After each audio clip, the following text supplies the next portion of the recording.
Bine v-am găsit, bine v-am regăsit, dragilor din Zodia Leu, oriunde v-ați afla. Suntem din nou împreună la o nouă lectură pentru perioada imediat următoare a lunii noiembrie, mai precis perioada cuprinsă între 3 și 9 noiembrie. Iar pentru această perioadă am decis în premieră să folosesc un alt tip de lectură sau mai pe înțelesul românașilor mei, un alt tip de etalare. Căreia eu îi spun lectură astrologică. De ce? Pentru că voi face uz de cele 12 case astrale, astrologice și în felul ăsta să zic eu că este foarte interesant de obținut informații adiționale. Da? Pentru că vom parcurge toate cele 12 case astrologice. Așa că, dragilor, toți cei care aveți Soarele, Luna, Venus, Ascendentul sau oricare alt aspect astral important pentru voi din harta voastră natală, dar care are legătură cu Zodia Leu, această lectură este de asemenea și pentru voi. Cum desigur, nu trebuie să uitați că este totuși o lectură generală și că e posibil ca anumite informații, anumite mesaje să nu rezoneze cu voi. Luați decât ce rezonează cu voi, restul lăsați-le să zboare în univers, pentru că sigur sunt pentru alte energii care într-o mai mică sau mai mare măsură au o legătură cu Zodia Leu. Zise toate acestea, haideți să vedem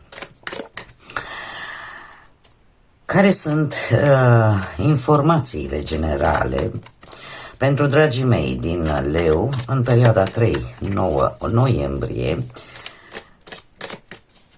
pe fiecare casă astrală.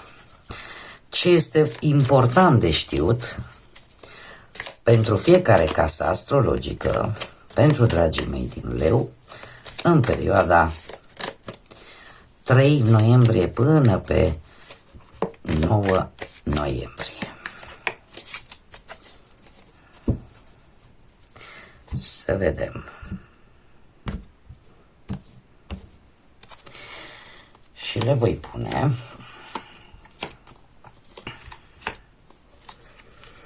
Trebuie să vă mulțumesc încă de la început tuturor celor care prin faptul că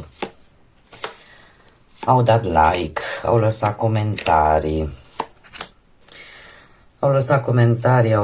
au distribuit, s-au abonat, contribuie foarte mult în dezvoltarea acestui proiect numit Tarot Flor de Loto.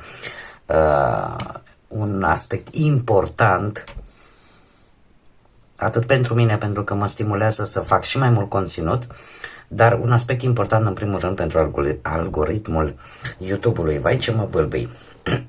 Se mai întâmplă. După cum bine vedeți, am pus toate cele 12 cărți și încă o carte care poate simboliza, să vedem, ori o surpriză, ori un sfat. Haideți să vedem și din acest minunat oracol Yin și Yang.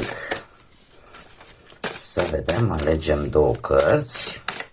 Care este surpriza sau care este sfatul pentru dragii mei din Leu în perioada 3-9 noiembrie.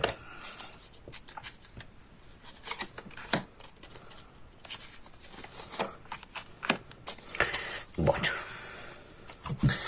Acestea le vom lăsa la urmă, să vedem ce surprize ne rezervă și haideți să vedem cu prima casă. Prima casă care ne vorbește despre ascendentul vostru în mare parte și faptul că avem și un rege de spade, asta îmi spune că e posibil ca unii dintre voi să aveți și vreun ascendent în vreo zodie de aer și cu atât mai mult se accentuează ce urmează să vă povestesc vis-a-vis de ascendent și de cum vă percep ceilalți sau cum vă arătați voi în fața celorlalți. Avem zodii de aer, cum am mai spus, Gemeni, Balanță sau Vărsător. Ei, dragilor, păi cum vă arătați celorlalți? Celorlalți voi vă arătați foarte duri, foarte intransigenți, cel puțin în această perioadă. Sunteți, nu vă mai arătați că nu neapărat că vă pasă, dar vă țineți emoțiile foarte bine controlate, da? Și sunteți foarte serioși, drepți, cumva nici nu permiteți, cel puțin aparent nu permiteți ca anumite simțăminte, anumite emoții să vă influențeze în luarea unor unor decizii, sunteți percepuți ca niște persoane foarte hotărâte, foarte ferme și lucrul ăsta e posibil să vă aducă și mici neplăceri. De ce? Pentru că în momentul în care tu îți impui un punct de vedere într-o manieră foarte autoritară, foarte dură, da? Dar dreaptă, e posibil, nu, să fie persoane care să nu prea te placă, da? Sunteți incoruptibili, sunteți autoritari și mai ales cei care poate ocupați și un post de conducere, da? Aveți subalterni sau aveți oameni în grija voastră, veți fi intransigenți și nu veți suporta să se încalce anumite reguli sau anumite directive, ca să zic așa, da?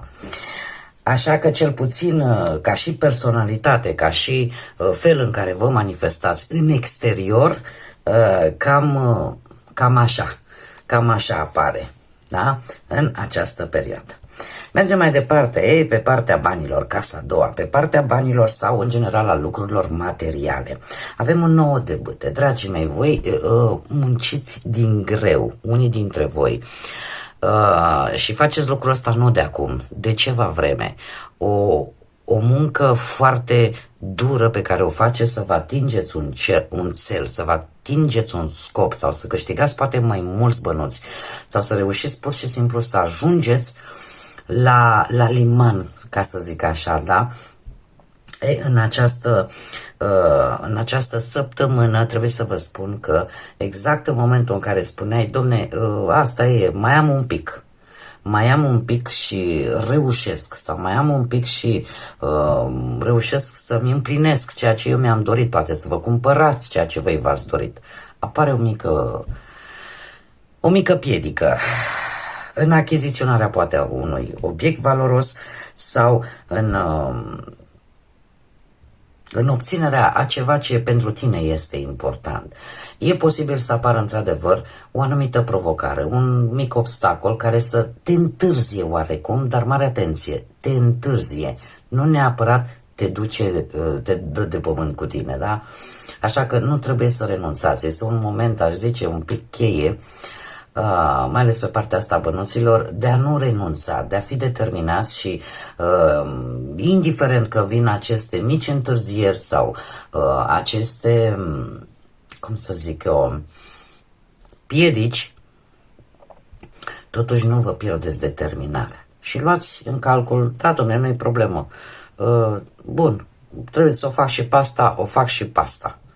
Dar luați un pic în calcul și variantele, atât pro cât și contra, în așa fel încât să știți exact cam ce aveți de făcut. Pentru că e păcat, ați muncit foarte mult poate pentru a vă depăși pe voi. Și asta poate să fie, că e vorba de valoarea voastră. Cumva să vă depășiți pe voi, poate nu neapărat vorbim de un obiect în sine, poate că valoarea la voi ține de cum sunteți voi construiți și ați muncit mult ca să deveniți ceva important și totuși vă apare o mică piedică, dar ideea e să nu renunțați. Da, pentru că se pare că într-adevăr ați depus foarte mult efort și ar fi păcat să renunțați tocmai acum. Știți cum e, că dai să urci pe muntă și când să atingi vârful te mai împiedici de o pietricică. Păi ce faci? Sau ții într-o pietricică în gheată, ce faci? Te chinui așa în poziția aia grea, scoți pietricica sau te așezi, te odihnești un pic și continui să urci.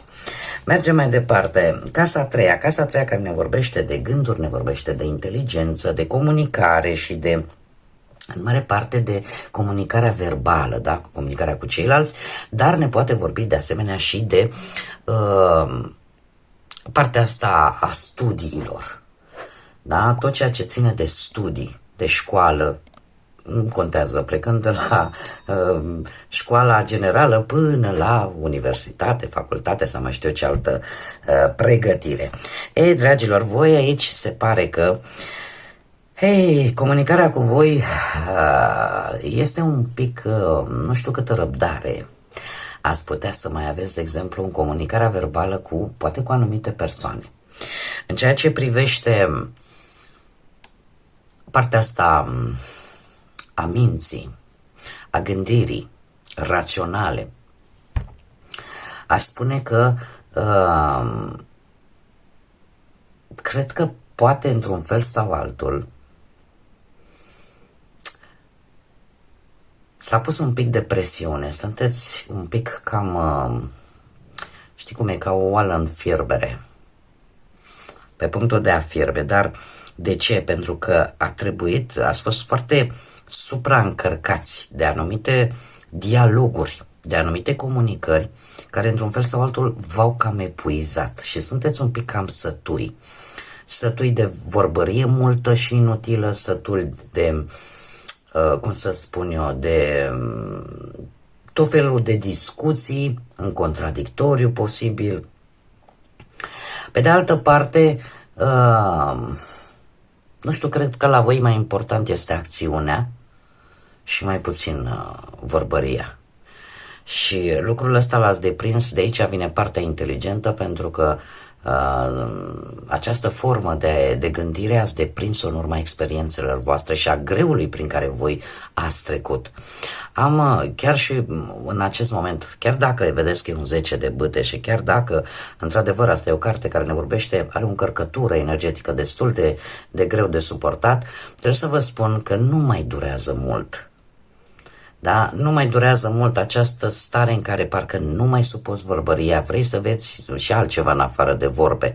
De vorbe, cumva, parcă sunteți sătuli și atitudinea voastră este una, aș zice, destul de greoaie în comunicare.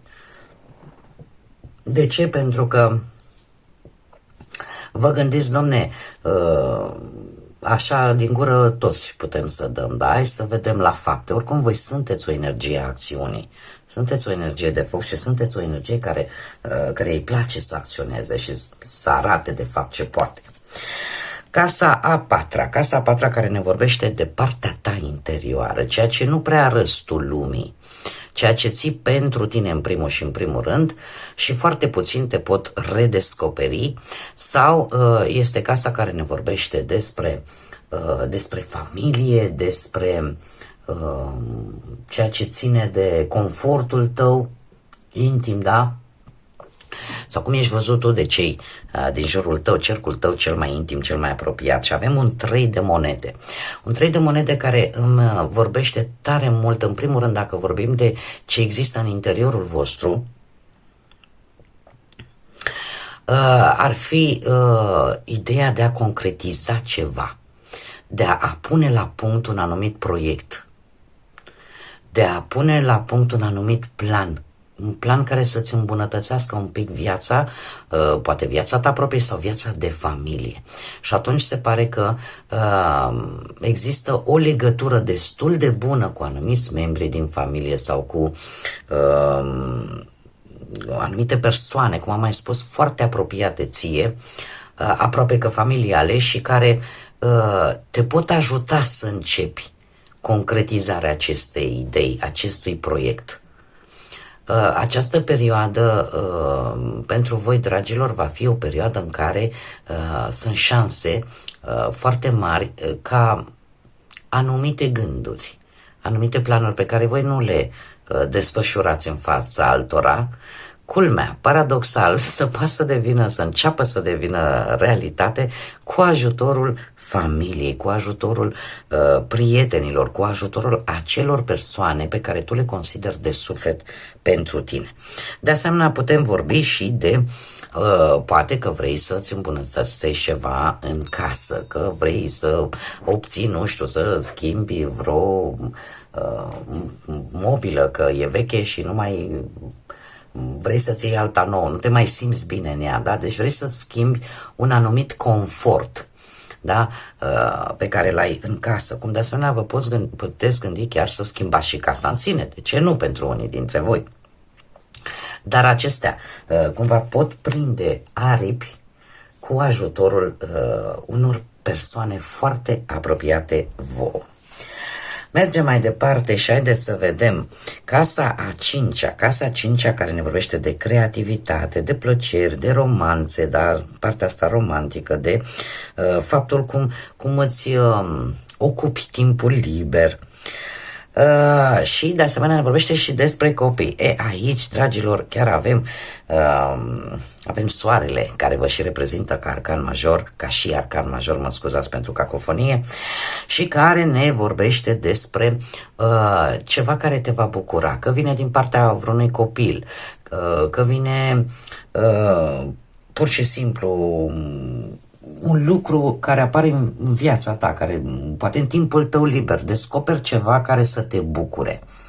Sau simți nevoia că atunci când ești în pauza aia în care poate nu muncești, în care poate nu trebuie să ai grijă de una de alta, există, cum să spun eu, ceva pozitiv care îți va aduce în primul rând o emoție foarte pozitivă și o stare de optimism și o stare de fericire.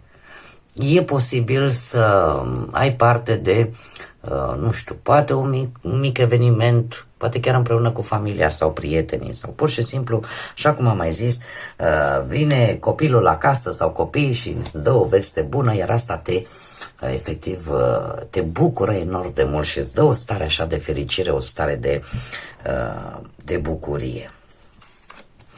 Mergem mai departe, casa a șasea. Casa a șasea, care ne vorbește despre sănătate, care ne vorbește despre cum ce te poate ridica pe tine, care sunt acele calități care pe tine te face să răzbești poate în viață, sau care sunt acele poate slăbiciuni, da? Sau rutina cu care tu te confrunți în fiecare zi. Avem judecata. Se pare că rutina asta te va scoate din această rutină, de fapt te va scoate o veste, poate să fie un apel important care va aduce niște schimbări pozitive, în special poate pe partea asta a sănătății, în cazul în care poate unii dintre voi aveți ceva probleme, un telefon, un apel care îți va aduce o veste și care odată cu el, e ca și cum ai zice, trebuie să te împaci în primul rând cu tine și cu situația creată, dar pe de altă parte îți vine și vestea unei oportunități de a reuși, unei oportunități de a rezolva ceva important legat poate de sănătatea voastră. De asemenea, aș mai zice că e posibil ca în această perioadă să fiți un pic, să învățați din greșelile trecutului în ceea ce privește forma voastră fizică și cu ce v-ați mai confruntat voi în trecut, relaționat poate cu sănătatea sau poate chiar cu munca. În sensul că dacă e ceva care să vă preocupe, vă preocupă oriceva legat de muncă, oriceva legat de sănătate.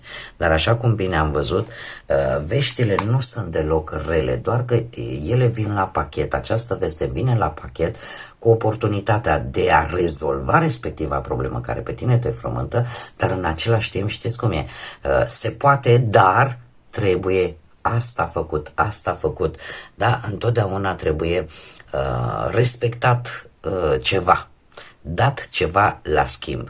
Și atunci, desigur, există soluții, există posibilități, dar vin nu pentru un corp sănătos, de exemplu, dau un exemplu simplu, da, ca să fiu pe înțelesul tuturor. Pentru a avea un corp sănătos, nu poate trebuie să faci, uite, mișcare, sau trebuie să ții o anumită dietă, sau trebuie să faci cu tare lucru. Dar cumva vestea oarecum îmbucurătoare este că nu mai trebuie să repeți în primul rând ce ai mai făcut în trecut, pentru că judecata de fapt ne vorbește de niște lecții din trecut care în cazul de față au legătură ori cu munca, ori cu sănătatea. Mergem mai departe, casa a șaptea. Casa a șaptea care ne vorbește despre alianțe, negocieri, contracte și care vine cu o regină de cupe, vine cu zodii de apă, mai ales cei probabil care aveți și un ascendent poate într-o zodie de apă, Rac, Pești sau Scorpion.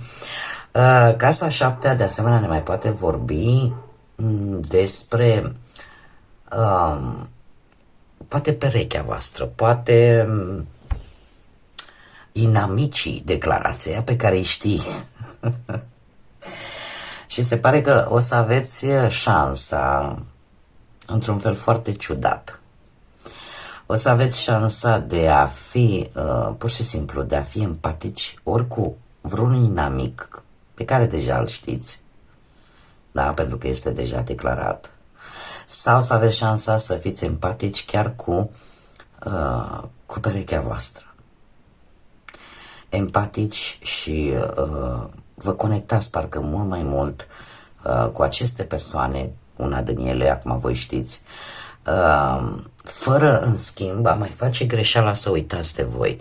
Adică veți avea această empatie, această compasiune vis-a-vis de anumite energii care pot sau nu să aibă legătură cu aceste zodii de apă, dar în același timp, dacă vorbim de inamicii ăștia declarați, veți spune niște limite clare și concise, iar dacă vorbim de perechea voastră, se pare că sunteți parcă mult mai bine conectați, mult mai cu o inimă, cum să spun eu, care chiar dacă gândește, analizează, totuși are o apropiere sufletească, frumoasă, da? Și în felul ăsta, oarecum, să zicem că ori se pot reface anumite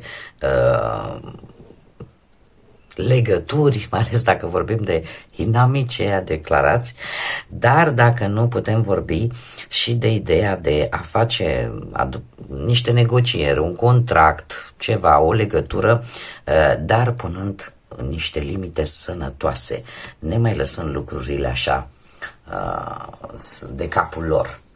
Da, chiar și într-o negociere veți fi foarte joviali, foarte amabili, foarte mai nu știu cum, dar veți spune, știți, ăsta e punctul meu de vedere, facem cu tare lucruri, dar și ținând cont de regulile mele. Asta de fapt înseamnă să pui o limită sănătoasă. Mergem mai departe. Casa a 8-a. Casa a 8-a care ne vorbește de în mare parte ne poate vorbi de schimbări, de emoții, de transformări, de viața asta senzuală, intimă, chimie față de o anumită persoană posibil. Eu aș mai spune că cu acest 7 de monede sunteți într-o perioadă în care investiți, poate. Poate sunteți într-o perioadă în care investiți într-o nouă relație pentru unii dintre voi. Într-o nouă relație sau poate vă doriți, unii poate chiar își doresc să mai aibă un membru în familie și se duce o muncă aici, se investesc niște bănuți pentru ca acest lucru să fie realizabil. Poate că în mare parte și Casa 8-a ne vorbește și de bănuții ăștia la comun.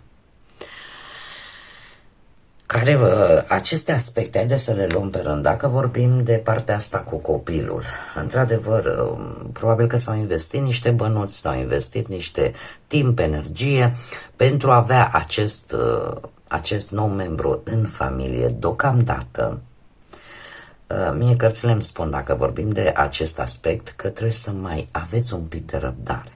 Să mai aveți un pic de răbdare pentru că rezultatele se vor vedea, dar cel puțin nu în această perioadă. Dacă vorbim, de exemplu, de partea asta a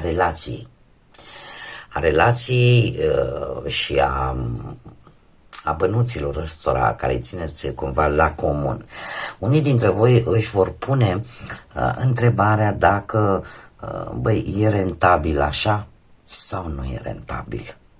Pentru că nu mai sunteți dispuși, un pic așa per general, parcă nu prea mai sunteți dispuși să așteptați, să pierdeți timp, să pierdeți energie în niște lucruri care nu țin numai de voi, țin și de alte persoane. Cât privește viața voastră intimă, eu aș zice că vă dați toată silința să fie totul bine pe partea asta, doar că nu prea sunteți mulțumiți de rezultat. Nu prea sunteți mulțumiți, dar încă se cere puțin tică răbdare cu anefănică, vorba lui Caragiale. Nu e totul pierdut. Haideți să vedem. Casa nouă. Casa nouă avem pusnicul. Avem pusnicul cu zodia Fecioară. Dragii mei, Casa nouă ne vorbește despre, în general, despre curiozitățile voastre, despre găsirea unor răspunsuri, despre, nu știu, evenimente poate religioase, academice sau pur și simplu călătoriile lungi sau poate chiar de vacanță. Pe voi, dragilor, această casă vă prinde totuși un pic statici. Deci călătorii foarte lungi nu o să faceți în această perioadă, cel puțin asta mi-arată mie cărțile. Iar în ceea ce privește filozofia voastră de viață, da, sunteți într-o perioadă în care vreți să găsiți răspunsuri la ce vă frământă și e posibil ca situația care vă interesează pe voi în mod deosebit să fie legată de ceva din trecutul vostru. Așteptați și e posibil să și primiți anumite răspunsuri care s-au considerat poate pierdute în timp, dar care cumva e posibil ca în această săptămână să ajungă la voi și în felul ăsta să reușiți să găsiți răspunsurile la tot ceea ce pe voi vă frământă. E o situație probabil din trecut care, nu știu, poate să aibă sau nu legătură cu zodia Fecioară, dar este ceva care cumva în această perioadă sunt mari șanse să-și găsească răspunsul în urma unor informații care parcă au fost pierdute și cumva reapar în viața voastră și poate în urma unui eveniment religios sau în urma unui eveniment academic, da? Care ține poate chiar și de studii, nu știu, poate să fie legat și de niște documente sau acte. Casa a 10-a. Casa a 10-a avem un 5 de cupe. Casa a 10-a ne vorbește despre, în general, despre cariera voastră și reușitele voastre la nivel profesional și posibilitatea, poate pentru unii dintre voi, nu știu, de a obține poate un nou loc de muncă sau acele oportunități care pe voi să vă ajute să obțineți ceea ce vă doriți, să aveți acele câștiguri, da? Aici avem un 5 de cupe care, din păcate, ar trebui să... Sunteți într-o stare destul de tristă. De ce? Există pe partea asta carierei posibil să apară niște întârzieri, că să pierd niște ore pe la locul de muncă sau că sunteți voiavi și sunteți într-un pesimism, ca și cum ai zice, domnule, dar mie chiar nu mai mi iese nimic. Cumva parcă stai și te gândești din cutare an de când mie mi-a mers bine, până acum nimic. Și lucrul ăsta te demoralizează, lucrul ăsta te face să gândești pesimist, să ai tot felul de trăiri care îți aduc decepție, care îți aduc poate stări de vinovăție și parcă nu sunteți voi în stare să vedeți și lucrurile pozitive pe care le puteți obține sau lucrurile pozitive pe care e posibil să treacă totuși pe lângă voi. Acum această carte mai poate simboliza o pierdere care pentru voi a fost factorul declanșator acestei stări, în care parcă nimic nu-ți mai iese, parcă chiar și dacă cauți un nou job, de exemplu, simți că nu-ți iese, că nu-ți iese așa cum poate ți-ai dorit tu. Și asta e posibil să fie cauzată de o pierdere sau de un eveniment din viața voastră care s-a petrecut cu ceva în urmă și care e legat de pierderea unei persoane. Și că de atunci cumva lucrurile parcă nu mai merg cum trebuie. De când voi ați pierdut această persoană. Parcă nu reușiți să dați înainte, parcă nu Acum această persoană o puteți, e posibil să o fi pierdut-o prin deces, da? Nu mai este în această lume terenală, sau pur și simplu a ieșit din viața voastră. Și deocamdată, cel puțin în această săptămână, mie mi-arată cărțile că foarte tare așa reușite sau dar mult e din cauza atitudinii, energiei pe care o aveți. Da? Nu e ca și cum ai zice, domne, ești blocat, nu-ți mai iese că, uite, nu-ți mai iese. Nu, e această stare care vă trage în jos și care vă poate împiedica să vedeți anumite șanse, oportunități, uși care vi se deschid și să le ratați. Dacă ar fi să scoateți un sfat din această carte, ar fi tocmai acesta. Încercați să lăsați toate aceste lucruri negative și să vă deschideți ochii, să vedeți și lucrurile pozitive. Și dacă e nevoie să vă iertați, iertați-vă, nu vă considerați vinovați, pentru că, indiferent de ce situație vorbim, adevărul e undeva la mijloc. Nimeni nu este total vinovat, întotdeauna adevărul e undeva la mijloc.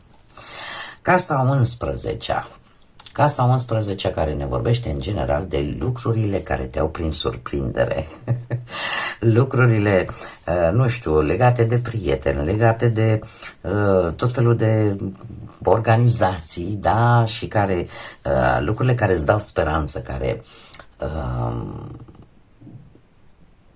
îți dau, cum să spun eu, partea voastră norocoasă, ca să zic așa, surprizele și partea voastră norocoasă vine totuși cu un 8 de bâte, ceea ce îmi spune că lucrurile totuși nu vor rămâne așa, mare atenție, pentru că sunt șanse foarte mari să dea norocul peste voi și voi, dragilor, când s-a împărțit norocul, v-ați dus așa cu gurița să luați tot, așa că ceva se va schimba.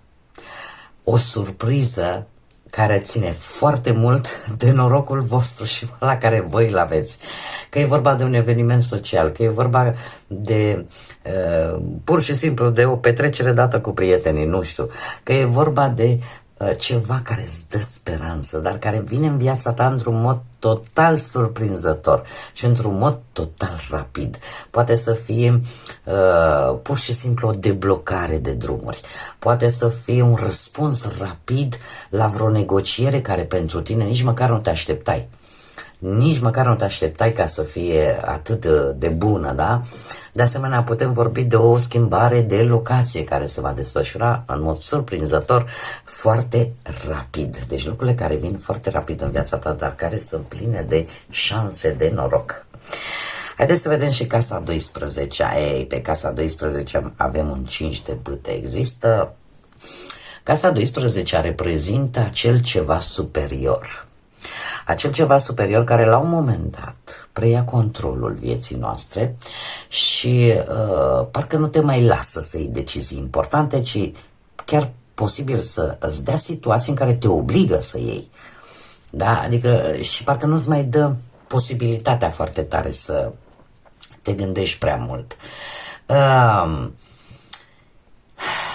E vorba de asemenea și de o vindecare interioară, iar faptul că avem un 5 de bâte, asta îmi spune că voi veți fi în această săptămână din punctul ăsta de vedere intern, da? Acel eu intern într-o stare de conflict. Într-o stare de conflict în care poate vă gândiți că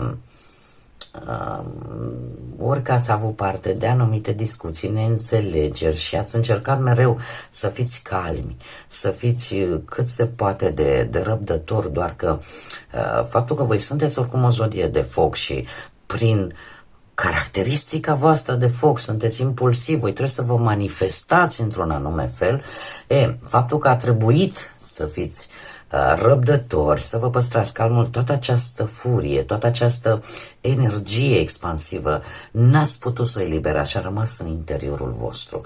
Iar în această săptămână toate aceste lucruri se cam adună și conflictul ăsta pe care voi îl țineți în interior e ca o bombă cu ceas. E posibil ca la un moment dat, când nu veți vedea o anumită situație foarte clar, totuși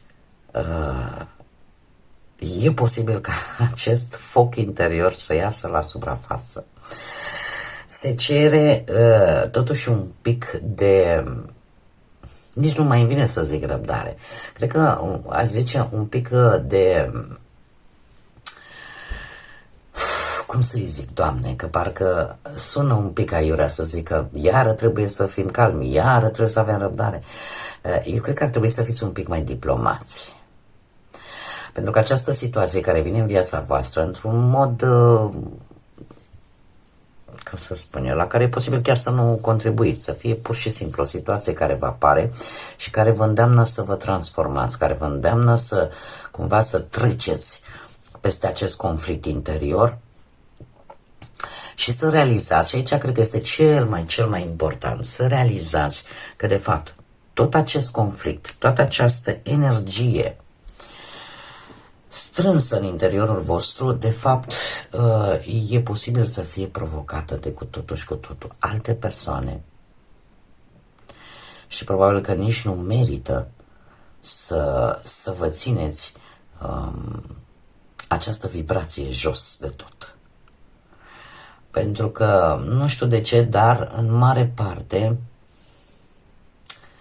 poate crea, sunt anumite persoane, poate în viața voastră, care prin atitudinea lor, prin felul în care comunică, prin felul în care se comportă, să vă ridice întrebarea, dom'le, e ceva în neregulă cu mine, și să vă creeze și acest conflict interior. Această idee, ce dom'le, chiar așa e, adică eu nu sunt bun la nimic sau nu pot să fac nimic. Da, așa că e posibil situația care poate ajunge pe nepusă masă în viața voastră să vă gândiți, domnule, asta e așa, pentru cine mă consum? Pentru cine? Pentru că nu este ceva neapărat creat de voi, este ceva creat din exterior. Sunt acele personaje care de fiecare dată și când vrei să stai în orice situație, ai sta lângă ele, simți acea energie de scandal, de sămânță de scandal și de balamuc. Și atunci asta te încarcă pe tine negativ. Așa că ar fi bine, chiar dacă vine această situație până pusă masă, ea vine cu un scop și nu vei putea neapărat să o eviți. Că aici este problema cu casa 12, da?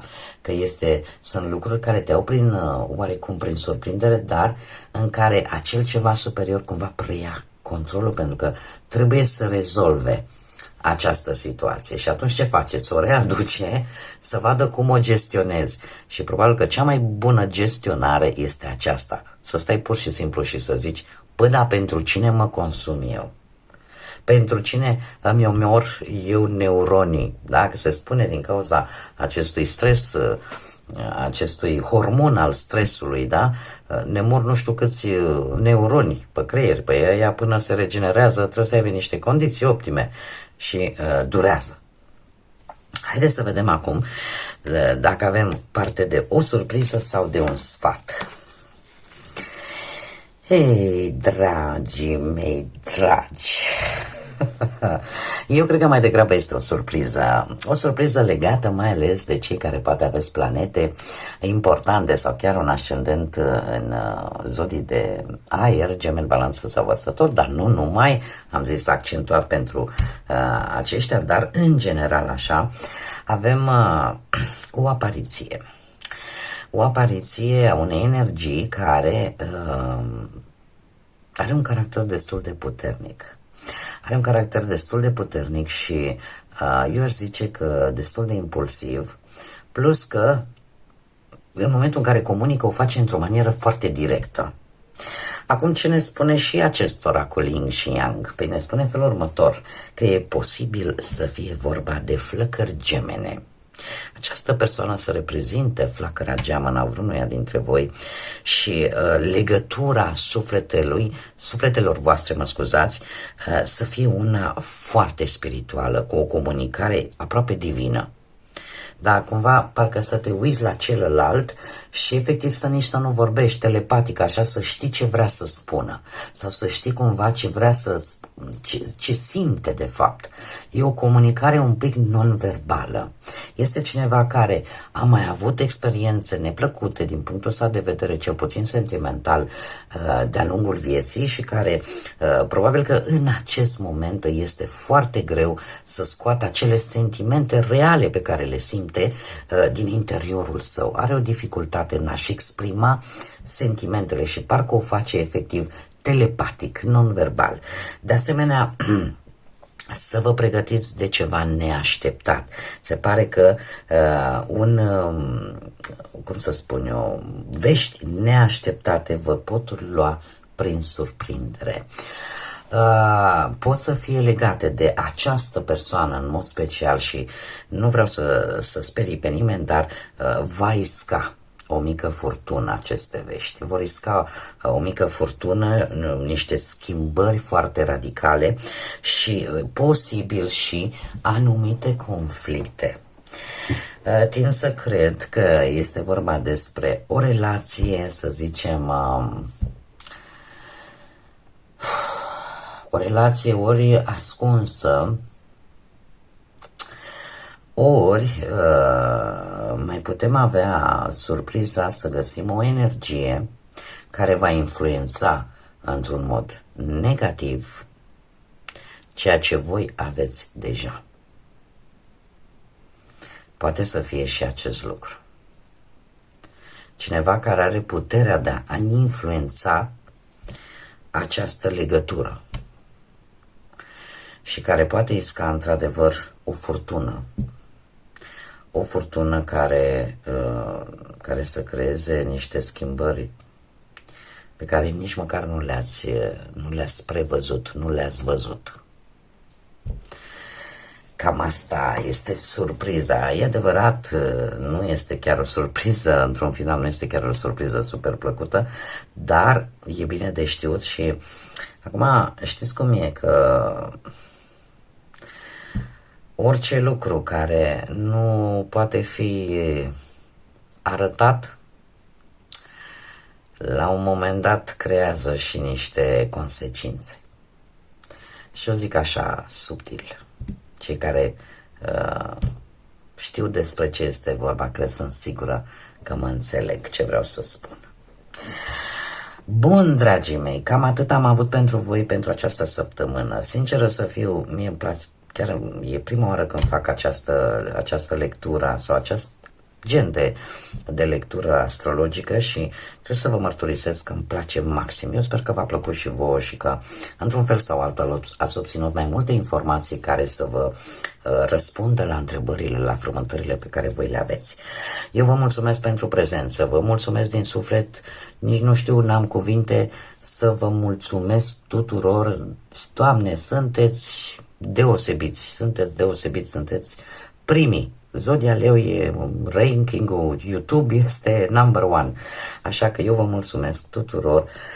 Mă gândesc că faceți aceste gesturi, că vă abonați, că dați like, că lăsați comentarii, că redistribuiți clipurile mele. O faceți pentru că într-adevăr rezonați cu ceea ce spun eu aici și poate că vă plac felul în care eu fac aceste lecturi și felul cum sunt eu, da? N-aveți nicio problemă nici cu vocea mea, nici cu vai că de toantă sunt și că bat câmpii și chestii de genul ăsta și pe mine lucrul ăsta mă bucură tare mult, că înseamnă că rezonez cu ceea ce voi așteptați. Invit, desigur, pe toți ceilalți care încă nu v-ați abonat, încă nu ați făcut acest lucru, dar dacă rezonați, dacă vă plac aceste lecturi, abonați-vă, este gratuit, activați și clopoțelul să primiți și notificări, cum de asemenea și aș mai vrea să spun că toți ceilalți care n-aveți nicio treabă cu ce fac eu aici, că, domne, nu vă place de mine, nu vă place ce fac, nu vă place ce zic, nu mai vă chinuiți să consumați energie și timp, să-mi lăsați mesaje idiote, vă rog din suflet, duceți-vă sănătoși, încercați să vă vindecați toate frustrările, eu vă doresc tot binele din lume, nu mai am nevoie de acest gen de persoane, pentru că mă obligați la un moment dat să apelez la directiva YouTube-ului și vă blochez conturile, pentru că mi se ia și mie să tot insiști. Bravo, n-am decât să-ți dau, eu am o legea mea. Și la copii, dacă copilul insistă să-i dai ceva, ce părinte iubitor nu uită ceea ce copilul își dorește, așa și cu voi. Așa că cel mai bine ar fi, hai să o facem pașnic, că e mai bine așa. Și până data viitoare, când ne vom reîntâlni la o nouă lectură, trebuie să vă spun că aveți cea mai lungă lectură, nici nu m-am gândit că durează atât de absorbit am fost de subiecte. Eu vă doresc tot binele din lume și să ne reîntâlnim cu bine în următoarea lectură pe care o să o pregătesc pentru voi. Până atunci, energie pozitivă și, desigur, să fiți iubiți, dragii mei!